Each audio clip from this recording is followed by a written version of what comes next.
नमस्कार, व्यापार की खबरों में आपका स्वागत है। मैं हूं आपके साथ आकाश।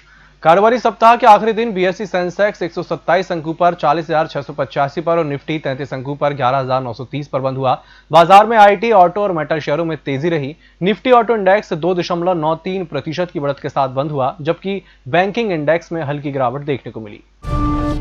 देश की सबसे बड़ी जीवन बीमा कंपनी भारतीय जीवन बीमा निगम ने लॉकडाउन में जबरदस्त सफलता हासिल की है। अप्रैल से अक्टूबर के दौरान इसने कुल 2.03 लाख करोड़ रुपए का प्रीमियम हासिल किया है। पिछले साल की समान अवधि की तुलना में इसमें 9% की ग्रोथ रही है। इसी दौरान इसकी पॉलिसी में बाजार हिस्सेदारी 67% और प्रीमियम में 70% हो गई है। आंकड़ों के मुताबिक एलआईसी के कुल 2.03 लाख करोड़ रुपए के प्रीमियम में फर्स्ट ईयर प्रीमियम 31,366 करोड़ रुपए रहा है। Fast food company burger king India IPO लाने की तैयारी में है। कंपनी आईपीओ से 542 करोड़ रुपए जुटाएगी। इसके लिए कंपनी ने मार्केट रेगुलेटर सेबी के पास पेपर भी फाइल किए हैं। सेबी के पास file draft red herring prospectus के मुताबिक कंपनी ने आईपीओ के तहत नए शेयर जारी कर 542 करोड़ रुपए का फंड जुटाने की योजना बनाई है। इस आईपीओ के लीड मैनेजर में Kotak Mahindra Capital, advisor financial services, JM Financial शामिल है। कंपनी का शेयर बीएसई और एनएसई में लिस्ट होगा।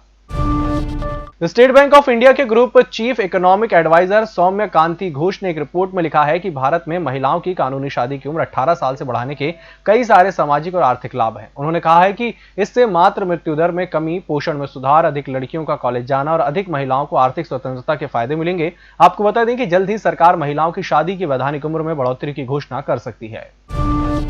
आरआईएल और अमेजॉन के बीच जारी विवाद में नया मोड़ आ गया है। अब अमेजॉन ने फ्यूचर ग्रुप से कहा कि अगर वो रिलायंस के साथ डील खत्म करती है तो कंपनी उसे मजबूत वित्तीय साझेदार या निवेशक में निवेश दिलाने में मदद करेगी। इससे पहले अमेजॉन ने फ्यूचर ग्रुप के प्रमोटर्स के खिलाफ सिंगापुर इंटरनेशनल आर्बिट्रेशन सेंटर में लीगल केस किया था। इसका फैसला अगले हफ्ते तक आ सकता है। मीडिया रिपोर्ट्स के मुताबिक अमेजॉन ने किशोर बियानी के फ्यूचर ग्रुप को भारी कर्ज की दिक्कत से उबारने के लिए बड़े संस्थागत निवेशकों और नए रणनीतिक साझेदारों से निवेश दिलाने की बात कही है।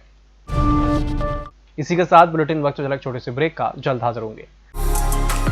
होटल गौरीश्री भोपाल शहर के बीचों बीच स्थित ठहरने की सर्व सुविधा युक्त जगह है।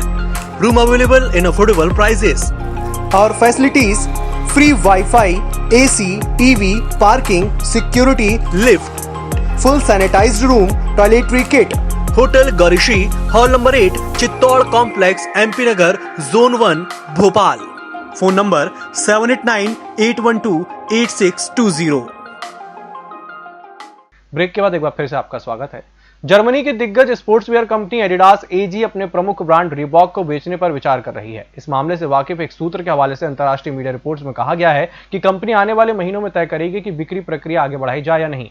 सूत्र के मुताबिक रीबॉक को बेचने के लिए अभी इंटरनल रिव्यू प्रारंभिक स्टेज में है। बिक्री की खबरें सामने आने के बाद फ्रैंकफर्ट ट्रेडिंग में रीबॉक के शेयरों में 3.4% का उछाल आया है। उधर एडिडास के प्रवक्ता का कहना है कि हम बाजार की अटकलों पर कोई प्रतिक्रिया नहीं देते हैं। दिग्गज टेक्नोलॉजी कंपनी एचसीएल टेक ने कहा है कि वह वित्त वर्ष 2022 के लिए करीब 12,000 फ्रेशर्स की भर्ती करेगी। यह भर्ती कैंपस के जरिए की जाएगी। एचसीएल के चीफ ह्यूमन रिसोर्सेज ऑफिसर वीवी अप्पा राव का कहना है कि मांग बढ़ने और कई डील के पाइपलाइन में होने के कारण यह भर्ती की जा रही है। अप्पा राव का कहना है कि अभी हम इस हायरिंग में आने वाली लागत आंक रहे हैं। इसके लिए हम एक समीक्षा प्रक्रिया से गुजर रहे हैं। आने वाले 4 हफ्तों में इस पर अंतिम फैसला हो सकता है। उन्होंने कहा कि अगले साल के लिए होने वाली यह भर्ती इस साल से कम नहीं होगी। दिग्गज ई कॉमर्स कंपनी अमेजॉन ने डेटा प्रोटेक्शन बिल को लेकर संसदीय समिति के सामने पेश होने से इनकार कर दिया। समिति की प्रमुख और भाजपा सांसद मीनाक्षी लेखी ने कहा कि अमेजॉन को समिति के सामने 28 अक्टूबर को पेश होने को कहा गया था, लेकिन कंपनी ने इससे इनकार कर दिया। मीनाक्षी लेखी ने कहा कि अमेजॉन के समिति के सामने पेश होने से मना करना विशेषाधिकार हनन के बराबर है। भारतीय रिजर्व बैंक ने फोन पे से पेमेंट करने वाले डिजिटल प्लेटफॉर्म को जबरदस्त झटका दिया है। इसके तहत अब पेटीएम, फोन पे, गूगल पे, अमेजॉन पे जैसे प्लेटफॉर्म अब एक्सक्लूसिव क्यूआर कोड का उपयोग नहीं कर पाएंगे। यह नियम उन क्यूआर कोड पर लागू होगा जो क्यूआर कोड सिर्फ इन कंपनियों के ही प्लेटफॉर्म पर काम करते हैं। आरबीआई के इस ताजा कदम से अब ग्राहक यूपीआई पेमेंट का सपोर्ट करने वाले किसी भी ऐप से किसी भी प्लेटफॉर्म पर पेमेंट कर सकते हैं। शुक्रवार को वायदा बाजार में सोने की मांग में बढ़त के चलते सटोरियों ने अपनी पकड़ मजबूत कर ली, जिसके चलते सोने का भाव 59 रुपए बढ़कर 50,825 रुपए प्रति 10 ग्राम पर पहुंच गया। दूसरी तरफ वायदा कारोबार में चांदी भी मजबूत मांग के चलते 56 रुपए बढ़कर 62,671 रुपए प्रति किलोग्राम पर पहुंच गई है।